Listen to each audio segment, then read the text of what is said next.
All right, welcome back. This is Stories, Wisdom, and Recipes. I'm Lawrence Pugliese. It's nice to have you with us. You just heard a tune called Standing in the Rain by Wishbone Ash here in Scranton at the Moonshine Theater all weekend long. June, what do we have? 3rd and 4th, Friday and Saturday. Acoustic set on Friday, and on Saturday, full-blown electric. And we'll talk more about the particulars in a moment. I'd like now to introduce you to the band, and we'll be hearing some more music as the show goes on as well. All right, let's go around the horn here. We have the legendary Andy Powell. You remember what we're going to... The guitar guru of all existence. Yes, that's me. That's right. Hi, folks. And we have also in our presence the bass player, Bob Skeets. That's me. And we have Muddy Mannanen, guitar and slide. And of course... backing vocals, too. The man who puts the backbeat and everything for the band, Ray Weston. Yeah. Drums. Hi. We're having a nice conversation about Europe and hanging out with the guys here at the Moonshine. Good group of guys. Hopefully you come down. We're going to ask them some questions about music, about life in general, and see where it takes us. You guys ready? Yeah, we've seen life. We've seen life. Well, you guys have been together for 35 years. Well, the band has been a band for 35 years, but we've been working together a number of years. I mean, a lot of years, yeah. Well, you guys are both Londoners, right? Yes, Did you guys know each other when you were kids? No.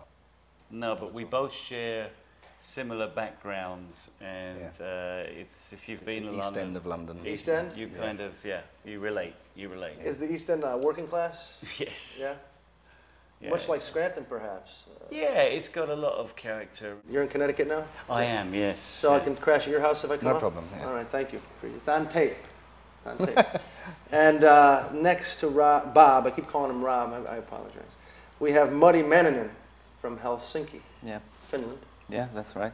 And how did you hook up with the guys? Ben, who played guitar here before me, he's an old friend of mine, and when he decided to leave, he called me. So then I went for an audition in London, and that's how it all came about. How long ago was that?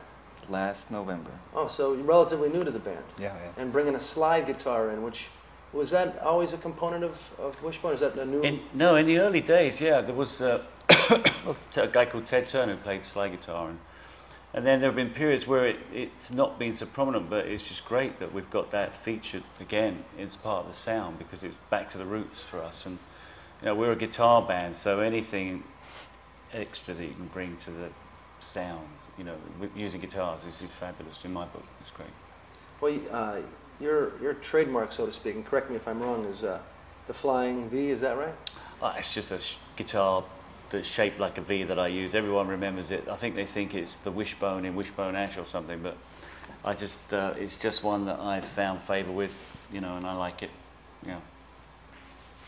It's well, you know, about the story about the Flying V, if you don't know. No, I don't. There's basically, everyone knows Fender and Gibson, you know. Well, Fender guitars in the 50s came out with this amazing guitar called the Fender Stratocaster. Yes, I heard of that one. Which is like, you know, everyone knows what that is. And Gibson, you know, they were the competition. They were quite an old, staid guitar company, and they wanted something that looked even, the Stratocaster, how could you beat that? They wanted to get something that was futuristic looking, so they came up with this guitar that looked like a flying arrow, you know, like a flying V, you know.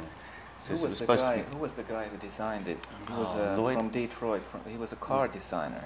That's right, yeah. Car designer from Detroit? Yeah, I think so, yeah. That's right. I forget his name, yeah, but it was the 50s, so everything had fins on it and wings, and we were going up, and Sputniks were going up, and all this. So that was, you know, and then, of course, no one bought it.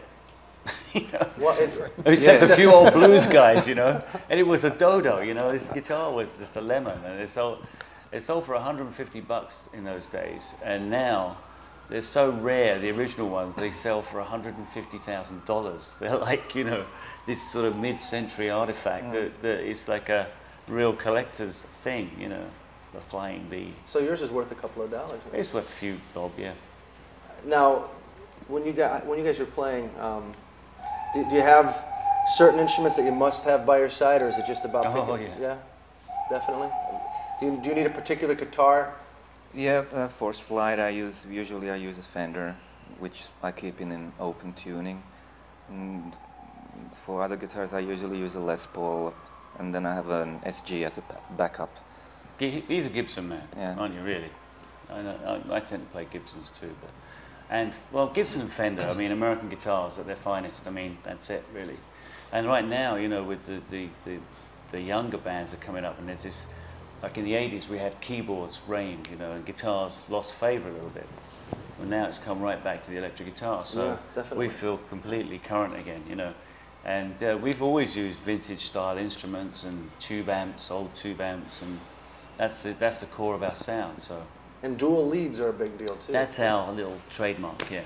The Wishbone actually is all about twin guitars, yeah. I was just witnessing that, and incredible. You guys really complement each other well. Thank you. I don't want to leave our friend from Glasgow out. We have, Thank you.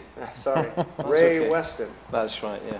Have you been with the band for a long period of time? Well, I met Andy around about 1990, the end of 1990, when Martin, the bass player at the time, Martin Turner, asked me to play on an album that the band were doing, and then it just went from then. I was with the band until 93.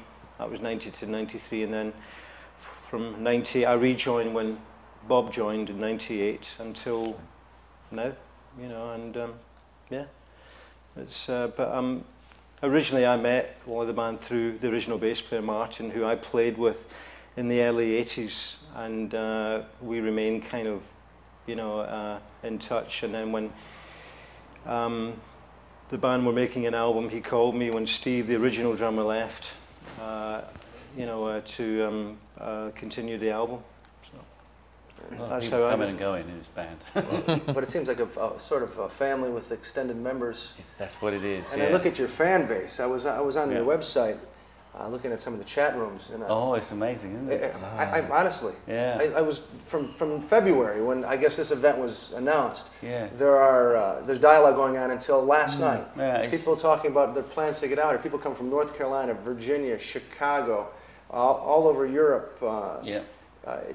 Kansas City, amazing. Coming to Scranton, Florida and stuff. Yeah, it's good. We started doing these. Ashcons. Well, you can call them like fan club conventions. I don't like the word fan, but I mean, it's like a community really that we've created just by being on the road for so many years. And a lot of bands in our position have the same kind of thing going.